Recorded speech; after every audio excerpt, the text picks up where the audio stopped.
Hello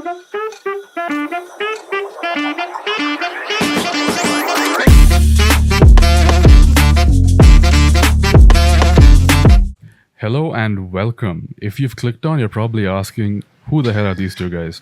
Well, I'm Neville, and that's Sagar. We are two absolute knuckleheads, and we've decided to start our own podcast. We're calling it Not Gonna Lie. Not gonna lie. Now, when it comes to Not Gonna Lie, it's not going to be a crazy talk show type podcast where we go in depth and try to dissect life's issues. That's not what's going to happen. It's just us two giving our 2 cents on general upgoings, general goings on, what's happening, and we might even give a few anecdotal stories here or there. Now, if you're wondering who we are or why you should give any weight to our words, I thought we could shoot a short pilot type episode, give you a bit of an introduction. So I'll tell you a bit about myself and Sagar will go about himself. Sure. So I'm Neville. I've got mostly a tech type background. I'm an engineer by trade, but when it comes to my knowledge, I know quite a lot of things on quite a lot of niche topics. So because of that, I'm extremely conversational with most people of most industries. And opposite me, that's Sagar. Sagar, take it away, buddy. So, I'm a filmmaker and a journalist, and for the past few years, almost 6 to 7 years, I've been working in the media industry. And rest of it, I think you guys will figure who I am throughout the course of the show. I have really no idea. I have no idea how to introduce myself at all. Right. Yeah. I mean, Sagar can be a character. He's all over the place. He's literally bouncing off the walls at one moment. The next thing, he's like lying dead in a ditch. But also, I think the heat in possible. Goa right now is just like blasting me, and I'm sitting on this metal sheet terrace. Right. Whereas I'm enjoying life here in pleasant Bangalore. Yeah. You must be missing things, huh? I miss Bangalore actually. Coming from a Goan who's saying that he misses Bangalore is quite a big achievement for a state like Bangalore. Yeah. I mean, I'm the Bangalorean guy, misses Goa. We should swap. Yeah. So you want to tell us a little bit about how the show came into be, Sagar? Like how we the steps we went through and how we got over here? So I felt that there was, a lack of space. Okay, our concept of space only was going off, especially this generation. And I felt that I needed a place where I can talk to a friend or anybody for that matter and just have a space for discussion where we're not judged or where we're just heard for that, at least heard. And then you came up with the idea once when we were doing the podcast. Our previous podcast. Yeah, the previous podcast. And when you said it, it was like, wow, everything fit together. Everything was when you said that, we need an unscripted format of a podcast where people can be extremely candid. Okay. That concept that I had in the back of my head about having a space for discussion, just kind of it all gelled in and came together. And then you even came up with the name on the spot, Not Gonna Lie. And I was like, that is great. When can I be a part of it? Right. And then now here we are. Right. Yeah. So on that note, when Sagar mentioned that he wants a place that we can speak candidly, not scripted, a casual talk, we intend to bring in people from various fields onto the podcast so we can have general discussions with them. The conversations can be on their specific fields or it can be friendly chit-chat types, how we have with friends. Because in the end, a lot of folks we bring in, we want to maintain the sort of friendships, etc. And a lot of people we want to bring in would be friends as well. So that being said, if you think you've got something worth saying, or if you just generally want to, come on and have a bit of a talk with us, our contact details will be in the description. Sagar will also put them up on screen. Reach out to us. I'm sure we would love to have you on one of the episodes. Now, so that you can get an idea of what exactly we intend to do with this show, Sagar had the idea that in this pilot, maybe we could share a story. Maybe one, depending on how much time we got, maybe one of us could share or both of us. So, what do you have in mind, Sagar? But first, you tell me why you're doing this. Oh, why am I doing it? Yeah. True. I mean, consider the fact that it goes back to the point where I said I'm quite conversational in many fields, right? Usually, if I get talking with someone, we can have really deep conversations. It's something I think you can also relate to. So, the idea was, which you suggested with me, and I agree with, is those deep conversations on various topics, even if it's like fun or serious. It's what's it called? This podcast would be a great medium to put them out for other people to enjoy as well, to witness them. Because deep conversations, I think anyone can listen it to. You can listen to. I mean, whether it be white noise or maybe, let's say, something to listen to while you're working, etc. Or sometimes you might even dissect something which could help you learn. So this platform is to help meet all those requirements that someone may have. Definitely. Either it be entertainment, general white noise, or educational. That's why I'm doing it. I like the idea. I'm going forward with it that way. Perfect. Like I found a perfect co-host. Yeah. I mean, we've known each other long before we even thought of any podcast, any work. So just happened that it came this way. I think we know each other for 7 years now, no? At least 5 to 7 years. Yeah. We've known each other for 7 years. We've been friends for 5, and we worked together for, I think, 1 year. Yeah. Okay. What is your first impression of me when you first met me? When I first met you, Yeah. I thought you were one of the biggest stoners I ever met. Okay. I mean, let me tell you why, okay? Okay. First of all, the way you dress, like you had the most colorful t-shirt on. I think you had long baggy pants. Yeah, like this is This is moderate compared to what I used to wear in college. Yeah, I mean, I've seen the kind of stuff that you can wear. You go all out, like colors and all. And one thing about you, Sagar, is you're always smiling. Oh, okay. So, like, when I saw you for the first time, you're sitting on the couch in my home and you looked at me and I'm like, this guy's high. There's no way this guy's sober right now. I was high, actually. Yeah, I mean, exactly. So when you already have that stoner mentality and then you add the actual you know what into it, I'm like, this guy's out there, dude. He's one trippy dude. What about you? Like, did you have any weird impressions of me when you first saw me? I just thought you were a nerd, actually. Oh shit. Yeah, I just thought you were a nerd who's like, I thought you were like a giant plus nerd. If like, you know, that's what, that was my first impression. And then I think it is true in a way. Yeah. I can be a real geek about certain things, and I'm like some huge guy as well. Yeah. So I think first impression, actually, even though they say don't judge a book by its cover, sometimes it works out, right? I think the cover was spot on. Yeah. Like the cover itself had the entire story on it. It's like a modern movie trailer. The entire movie's in the trailer itself. Yeah. Oh my god. You have got any? What kind of stories do you want to hear? Horror, creepy, disgusting. I remember there was one story which you've told, and I thought it would be a great story to mention here. Okay. Just don't mention any names because you get in trouble. Sure. Do you remember the story you said where you wanted to learn under some journalist, but then you pretty much became like a nurse to him? Okay. Yeah, this is a good story. This is a good story. That's a folks. good one. Yeah, definitely. Yeah, it's a great story. So, throughout my college, which actually didn't teach me anything, okay, I had to literally go out and learn something to actually feel like I had some practical experience, right? And I came back to Goa, and my mother runs this kind of nursing agency where she provides nurses, caregivers, etc. Right? So with her, I'd gone to this hospital to meet a old guy, and he almost seemed like he was on his deathbed, right? And apparently he was a very big journalist, one of the biggest in Goa. He's fully drugged. Okay, he's on like anesthetics or some TB medicine that he's got, and they've given him like full-on dosage. He can't stop talking for some reason. And I'm like, and he just pulls me like this and he tells me, come join my work, I'll give you work. I said, what's the worst that can happen? Okay. What's the worst that could happen? Really?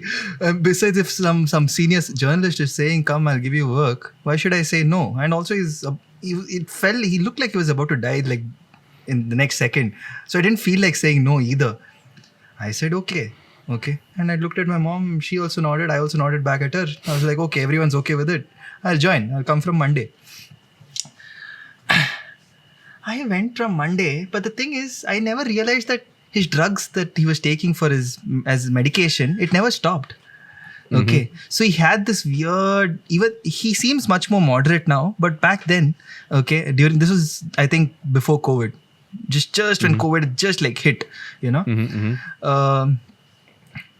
and I went there. This guy could barely walk. He was wearing diapers. Okay, we were pushing him around in a wheelchair, etc. Okay, and I used to just like help him out with that as well, because I had also had some experience kind of being like a kind of a nurse or a caregiver for senior citizens, so I knew what to do. But this kind of he started pushing it.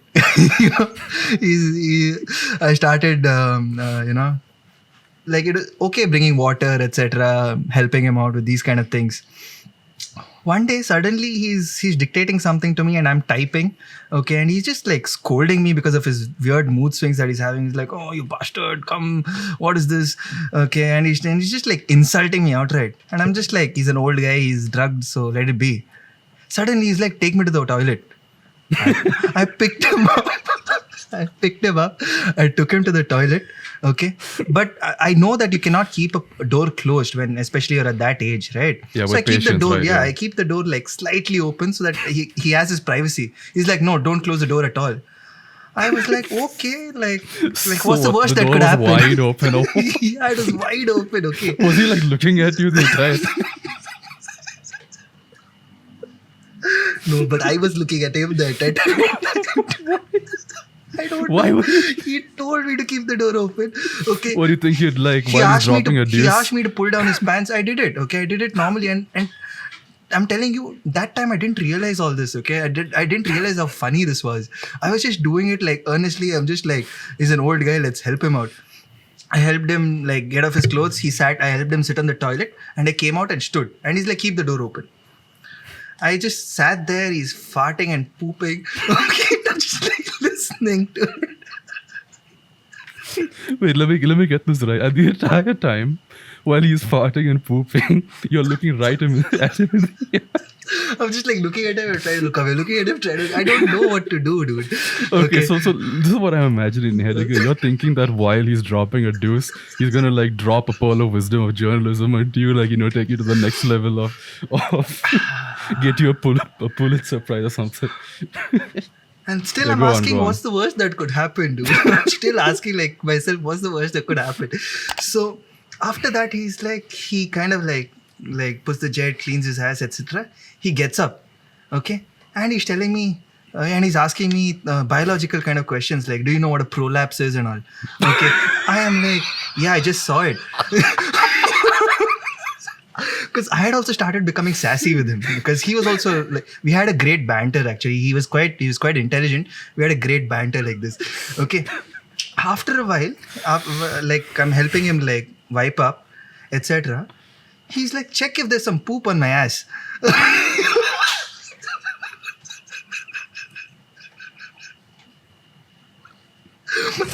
I literally bent down like this and scan and check, dude. And I still didn't realize, okay, that this is a weird thing, okay? And it was not weird that time at all. It was just like I was doing it like he's like an old guy. After I help him like wear his clothes again, I ask myself, what the hell did I just do? What the hell just happened to me, dude? Okay. And then I put him like back on the chair there and I continue typing. But in my mind, I'm just like, what the hell just happened? Am I like the most dedicated person on this planet for a fucking internship? Oh my god. I stayed there for like 2 months. I think you set the benchmark for an intern, dude. If no intern can ever reach that level, they're not a good intern, dude. They should put you in like... This is what you should do. Like, they should put you in a contract agency to train all the interns to ensure they work well. Oh my god. This is, yeah, definitely it's a benchmark. Oh my god, I that stayed is there the for like level. 2.5 months almost. But then I started getting really bored because I was becoming like his like a therapist for him in a way. I I was mean, like, what, you got bored checking his ass every day or something? no, da. like like because of the drugs, the TB medicine, right? He was having like a lot of mood swings, right? And um, he's quite a leftist kind of a vibe as well.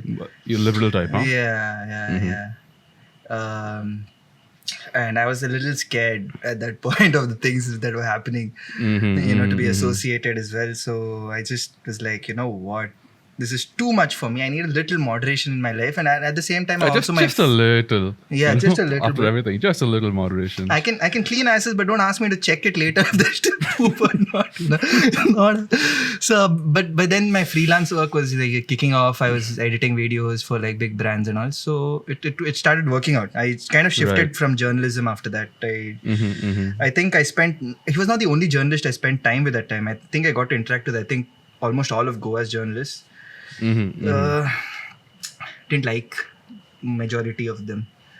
Right. Yeah. Is this why you got into filmmaking out of journalism? No, I wanted to become a filmmaker anyways, but the thing is, the film industry is a billion times worse. Journalism is at least bearable. At least at the end of the day, you feel like you're creating an impact. You're telling a story that actually helps people. Filmmaking just is like a bunch of pimps. What? What does that mean? What do you mean by that? There's just a bunch of pimps, dude. You come this year. This year you come to IIT Goa in November. It happens every November or December. You come. I'll I take missed you it around. last year, right? Yeah. You come this year. Okay. You come this year. I'll take you. Literally like 99% of the people you'll meet there, okay, just a bunch of pimps or like some horny buggers who just want to get laid, dude. And there's no discussion about filmmaking happening whatsoever in the International Film Festival of India, right? You go to the inner circles, you just like, I feel like I'm in hell. Okay, you're like, okay, this is Lucifer. This is you just know that these guys are all Lucifer, there. Asmodeus, all this, all the seven princes of sins. hell. Yeah, it's all there. It's just there.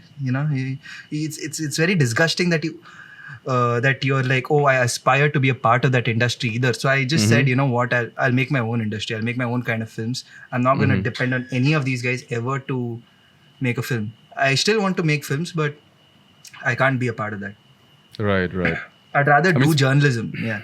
Right. I mean, speaking on that, that's how Sagar and I kind of became like true friends. So he was working on a couple of films. I think it was like 50-hour film festival he did every single year. Yeah. So whenever Sagar was planning to make a film in 50 hours, he would reach out to everyone. And I think it was in 22, you reached out to me and you needed someone to help for one of your films, which was The Heartless Person. And then 50 hours I spent stuck with this guy.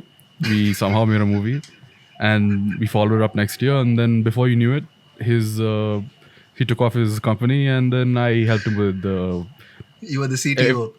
the He's CTO, the the team lead, analytics. I think he's the you name youngest it. CTO of this country. Hey, I'm sure some 16-year-old somewhere with Somewhere in 200 Asia, IQ, 16-year-old with some will be there. 200 IQ who knows every single field of engineering has us beat. Yeah. But at least I think in Bangalore, I think he'll be the youngest CTO to hold I that don't know, title at least. Maybe. We Yeah. never know, man. I don't know. But if that guy like made us like made me clean his ass, I think we also put you on your toes, like. Yeah. You really pressurized me, 24-hour man. shifts. Right. I mean, the work we did, because it's a small startup and marketing also, as most people know, it's extremely competitive. So our team was small. I think we had a head count of maximum 6 at a time. And it can get tough. It can truly get tough. But that's just how it is in a small company, especially in an competitive field like that. But you tell me a story now. We've got, I think, 10 more We minutes. just hit 20 minutes, okay? 10 more minutes. So Yeah, we'll I it's mean, like a buzzer. I don't have as many stories as good as yours. But I Does don't know, man. anybody though? Does anybody have? You've got the best, man. I mean, like, anytime we're out socializing and the guys are talking about stories, right? You've got us all beat. Like, you leave us speechless by the end of it. The kind of things that you've experienced. But tell me something funny, like something at least horror or something disgusting, something like this that happened when you were looking man. for a job. I feel like the Gen Z audience who are watching us will be able to at least, feel a little better that they're in a better place. Okay, I mean, like, I don't have anything to some crazy extreme, but I can tell you what's it called. I mean, it's not a funny story, but I can tell you an interesting story Sure, to sure. highlight just how. So, as I mentioned earlier, I'm an engineer, and I want to speak at how oversaturated the industry is when it comes to engineers. I mean, consider the fact that every year India churns out like lakhs of engineers, all with the exact same degree, various fields. So, this was when I had just graduated. I'd say this was late 22.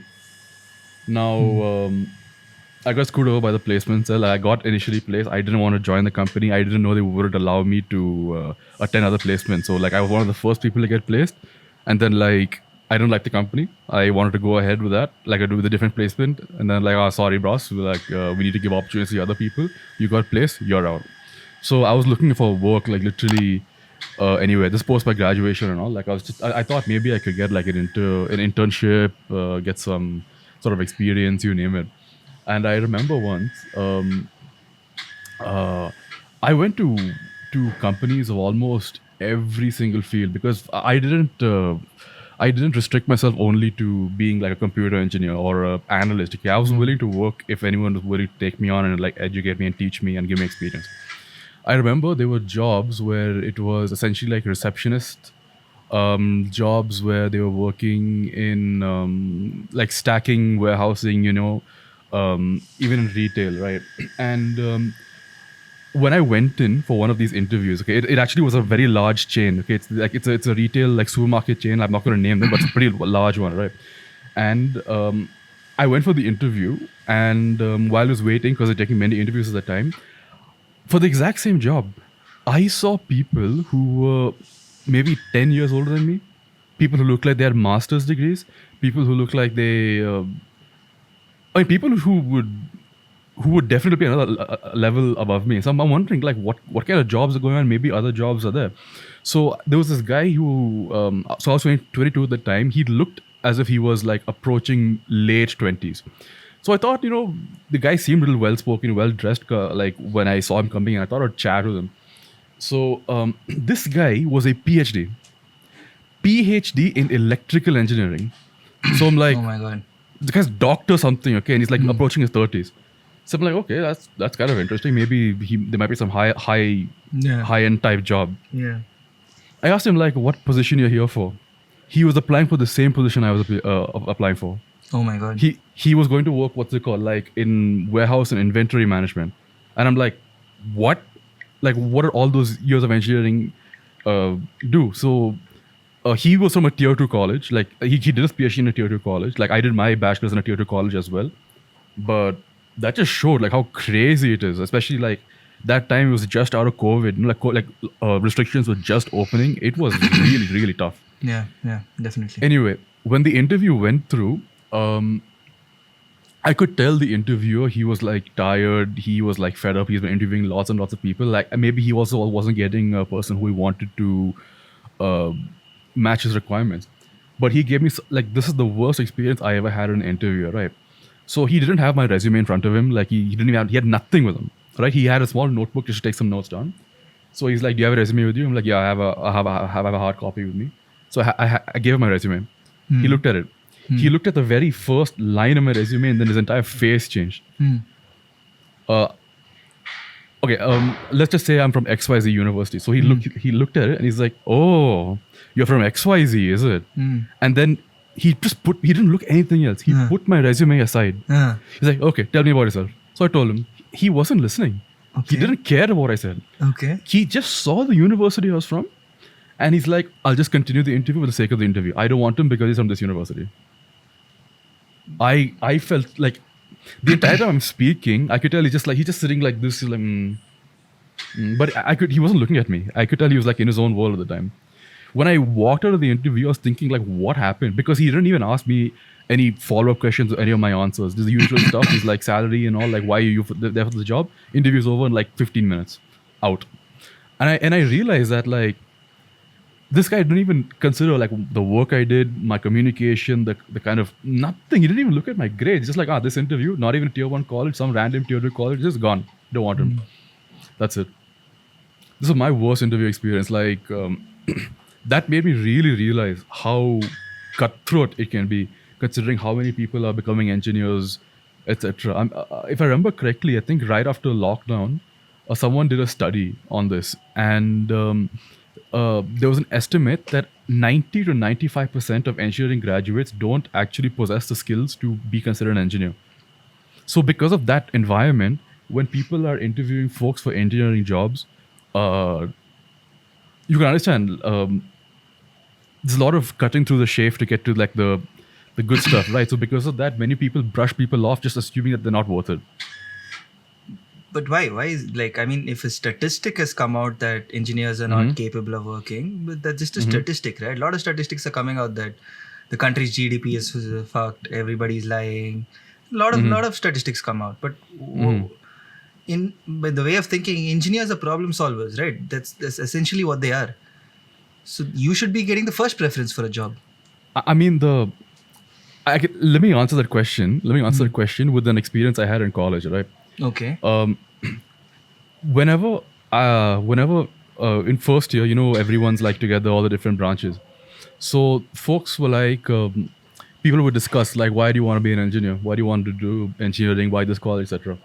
And most people would be like, I want to become an engineer so that I can get good job. I want to become an engineer so that I can work in this company.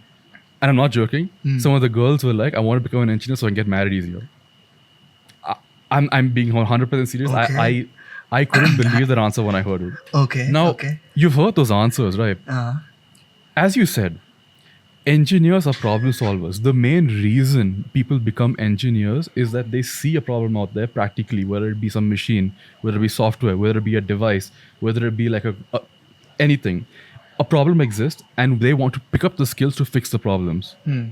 Okay. That is what the core of engineering is. But people go into engineering because we don't care about problems, etc. We want jobs. We want to get married. We want this. And speaking on most of those folks, right? So my degree was more in line with computers, but it was allied, so it was more analytics, right? Other than myself and another, no one else actually got into analytics. A few actually became software developers, good for them. But I would say in my batch, 90% of the folks, they went back into their hometown, etc. Maybe those girls got married, you never know it. So you can see that out of, I think my batch or my exact course are around 200. Out of so many folks, only 2 of us actually, okay, let's say 15, if you can, let's say 25, if you take in the people who become softwares. So that's like, what, 12.5% of us actually, did become engineers, true engineers, which is kind of in line with the statistic I brought up earlier. Wow. That's why that same guy, right? That electrical engineer guy, PhD, doctor, something. That's why he was also trying to get into like a warehousing type inventory management job, which that's just how messed up it is. Engineering degrees in India are the cheapest in the entire world. That's why it's so yeah. Oh. That's why it's so easy to get engineering degrees over here. I mean, a tech degree in the US, you put yourself in like hundreds of thousands of dollars a debt. Over here, it's like, what, tier 2 college without any concessions, like 8 lakhs in total. 8 lakhs rupees in total. For 3 years, right? Engineering. 4 years. 4 years. 4 years, 8 lakhs. 2 lakhs per year. Mm-hmm. That's without any concessions. If you get good grade, good whatever, like in your entrance exam, it becomes cheaper than that. Oh, okay. And if you're like from some reserve caste, etc., there'll be even more concessions. So I know some folks who paid, I think, 23,000, 25,000 a year because they belong to some community.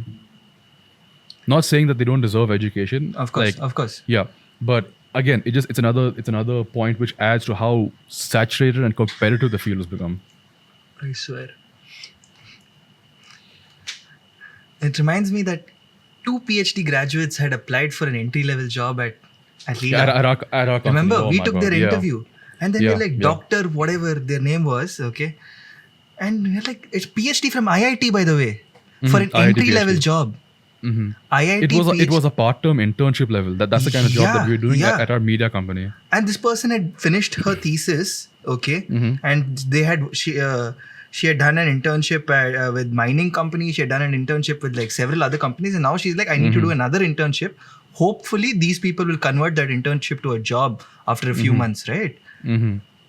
Oh my God, the It's crazy, man. education It's system absolutely is crazy. really not paid off anybody. Like if you have to, getting into IIT is not easy at all, right? Already, You got that's JEE near mains and impossible. advanced, It's so difficult. and then so many tuitions that they had to go to. And now they're applying for internship level jobs. Luckily, we were at least paying the interns. We were willing to pay the interns 10, 15K or sometimes even 20, depending on the skill set they had. But the fact that in IIT and applied, I was like, does our brand name have such a big value, or are they just that? Is the job scene in India that People are bad? desperate, man. People I are swear. super desperate. If an IITian is applying for an intern job, okay, what does that really say about the country, dude? Man, I mean, that's a really long discussion. I mean, it's not just one or two factors. There are so many factors of why things are like this. I've heard some people, I've heard stories, okay, of some of these CXO folks who give interviews. They're like, if I see an applicant from IIT, I don't even hire them. I won't consider them. They're like, Why? it's some nonsense of how I think their impression is a lot of high level type folk, high level educated folks, aren't really problem solvers. You get the idea, right? It's some very typical nonsensical CXO giving some weird statement to sound unique. Yeah.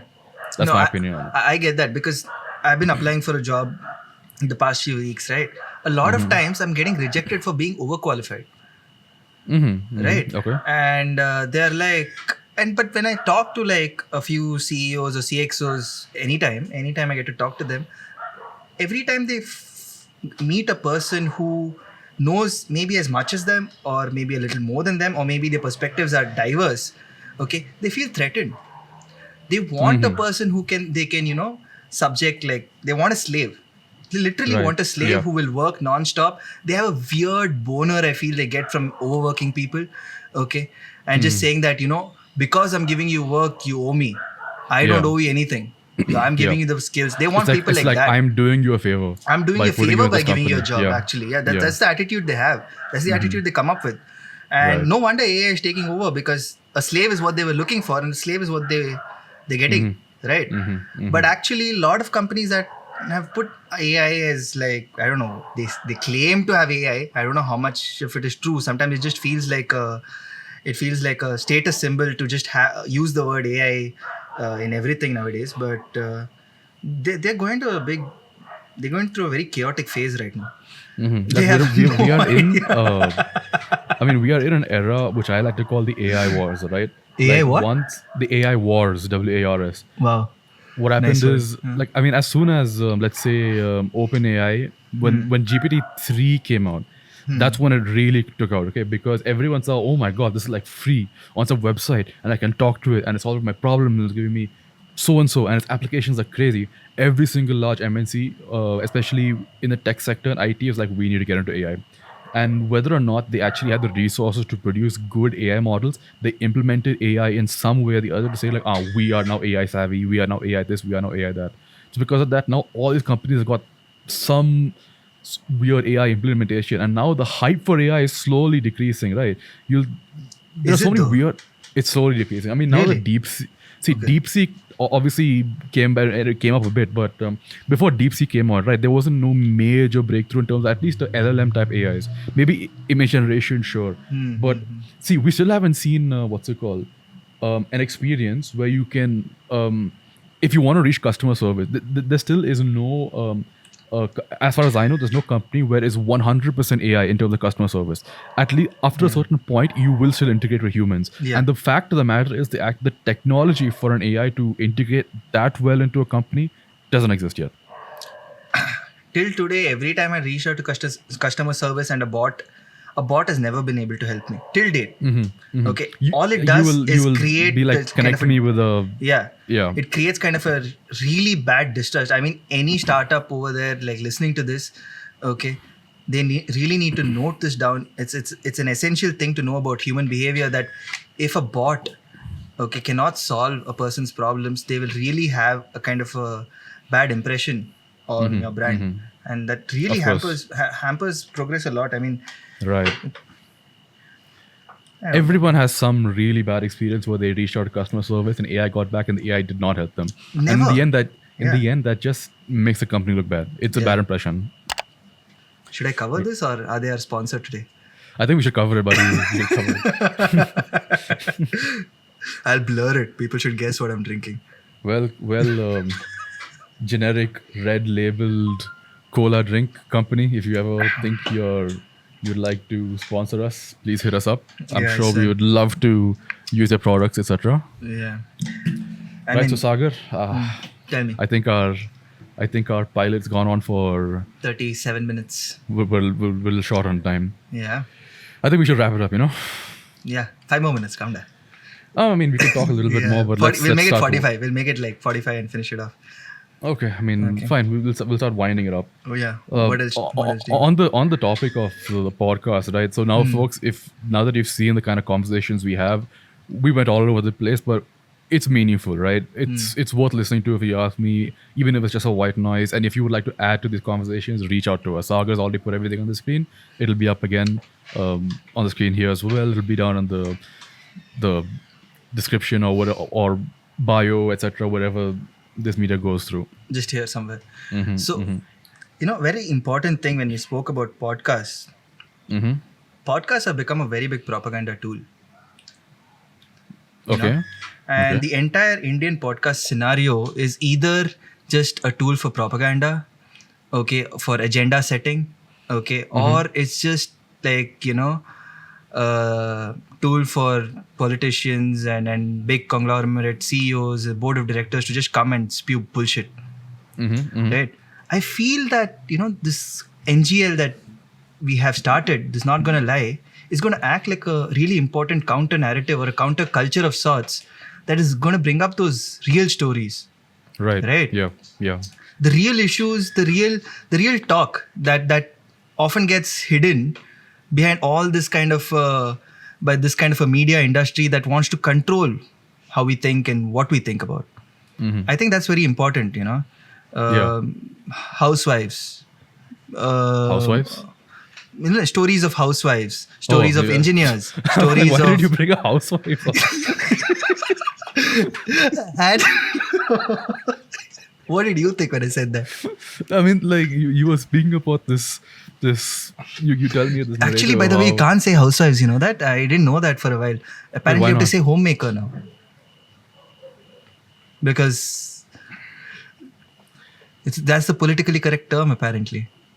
I don't even know what to say to that, truth be told. I mean, I like to say things how they are as long as I'm not hurting anyone's feelings. Okay, whatever. But you see, the thing is, a lot of these kind of stories are not brought out. And it's like, if you actually, you don't look at Indian podcasts, so you're not able much, to relate, I almost feel. none. But it is really bad, dude. It's like there's a major chunk just associated with this weird shit like death and spirituality and that kind of crap. It's only that. And it's very generic, very vague, doesn't take you anywhere. Right? It's just like for an information junkie kind of a thing. Right? And then there is this other side, just like fueled by advertising industry who are using podcast as a format to get out, to promote the credibility of the CEOs, etc. Whose companies are doing such unlawful and such unethical things. It's corporate evil. Because their audience is not the consumer at all. They don't care about the consumer. The today's startup scene, their audience is the investor. Okay, right. They are saying that, you know what, by hook or by crook, let's create an evaluation report which shows that we're in profit, and then that there's a projection where it says that we're going to be billionaires or the next unicorn, and let's get investment, and then declare bankruptcy and over. Okay, that's it. That's their game, right? Yeah. So if these two are the only stories that are being heard, where do people like you, me, or anyone of age, etc., doesn't matter, but where do the other stories go? Where do the real stories go? There's no people's podcast the way it is. Yeah, the people's. Oh, everything wow, that's a great tagline, dude. The people's podcast. Wow. I mean, all as you described it, right? Right. I agree with you 100%. A lot of these real big podcasts, I'm not big on Indian podcasts, but a lot of real big podcasts, they've got some agenda behind them, but they'll Yep. be political. Nowadays, a lot of podcasts are just promoting products like blindly. Yeah. It's like, why do you want to watch that? It's Yeah. like it's like you're going for ads, you're going for propaganda. There's no soul behind it. Let me write that down. People's podcast. Oh, I think while editing, I'll remember. Did you manage to find like that editor which you wanted to help you out? We'll get some intern who'll this time clean my ass instead. You'll know exactly what kind of intern you'll need for that. I don't know, dude. Maybe I don't. This intern culture seems very. I don't know. It seems very exploitative. You know. It is. I mean, It is. the I don't purpose of like it. interns. The purpose of interns is an opportunity to give people experience. But Yeah. now people consider internships free labor. Yeah, I don't. Not I don't not like even it. not even half of internships are paid in India. Yeah, Not even yeah, half. I think I think it's like only 20% are actually paid. You know, sometimes when there's a delay in payment, like because the client has not sent some cash, I can't sleep that night, dude. Just because I know I owe somebody who worked with me money. How do these people do it? Do they just lay them off? Like, how are they getting sleep at night? How is their conscience still clean? What? Are we just numbers? I mean, a lot of big companies, truth be told, that's just how it is. Shit. It's like this is what corporate life is like. Gotta get used to it. That's the excuse many people give. Yeah, I don't think we can get emotional about these things, but I don't But know. even if you are emotional, like if you have to deal with this for a very long period of time, let's say you Yeah. become like a manager and you have to keep doing this again and again and again, you would also get Yeah, you desensitized to get- it. yeah, That yeah. work culture itself just gets rid of your soul, Screw it. right? Yeah, I want to wind up with a funny story from the film industry. I told you one about journalism. I don't think about anything on me right now, man. Like, You want one from me? sure, make a quick story. Why not? So- You've got great stories. Yeah. So once what happened, I have a friend whose dad makes some cheap B grade movies. I know this story. Okay. So once he calls me up, not the dad, the my friend calls me up. Your buddy, and, yeah. And he's like, it's late in the evening, and he's like, bro, can you come to the studio? I said, why? What happened? I was like, there's a small role for you. If you do that, you'll get the AD job. I was running around back then for the to looking for an AD job. I think for at least like 2 years of my life, I was just running around. What is AD? What is AD? Assistant director. Assistant director. Okay, Yeah, okay. yeah. I was just running around saying, give me a job as an AD, etc., from one production to another production or to directors, etc. Right? Then he passes the phone to his dad, and then he's like, the dad is like, do you have that Nehru topi? Okay. You know, Yeah, I know what you're you talking know about. that the kind of a topi. Do you have Yeah, that? And wear your yeah. kurta, etc. and come. I used to wear kurta, etc. back then, right? Right, It's like right. wear that attire and come. I was like, okay. And then also he's like, will you do a scene? I was like, Where did that go? Censor that. Intern, please censor that. I was like, Dude, Where 0 to 100, 0 to 100. I was like, Nehru cap, kurta. I was like, where did this come from, dude? Okay, where did that suddenly come from? I'm looking for an AD job. Okay, you're telling me do a race scene, I'll get an AD job. That is not how I see. I get it's acting, I get it's a performance, okay, but not in your movie, dude. Not in your B grade shit. Okay, Oh my God. I'm not doing that. Okay, so Did you do the scene? no, Did you dude. After like I think I was at that point I was so desperate I would have actually gone, but he called me like 20 minutes later and he's like, we found someone. They must have found Oh, someone okay. from the road and just got Yeah, some him a roadside fine. guy would have happily done it. Yeah, some guy that would have got him, be like, give him 300 rupees and done it off. Oh shit, it's sad. Was this in though. Goa? Was this in Goa? Bangalore. I told you I miss Bangalore. Dude. If it's a Bangalore roadside guy, he would have done it for free. They didn't need to pay him. That guy would have come and be like, "I'll do it for free. Don't need to pay me." Oh shit! That's the type of folk you see here in the city. I never know. Tomorrow, IIT PHD guy also would be willing to do these kind of things for free. Oh man, that is absolutely crazy, dude. We'll wind up. Yeah. Want to say those things? Share, what things? subscribe, whatever. Before that, also, sure. to any viewers, if you, I think maybe I can add a small segment. If you got any questions, leave them in the comments, whether it be on the whatever post you're watching, whether it be on YouTube, etc. If you got some interesting questions, I'll make a list of them and I'll address them to you, give you a shout out. So go ahead. Any questions or any topics you want us to talk about?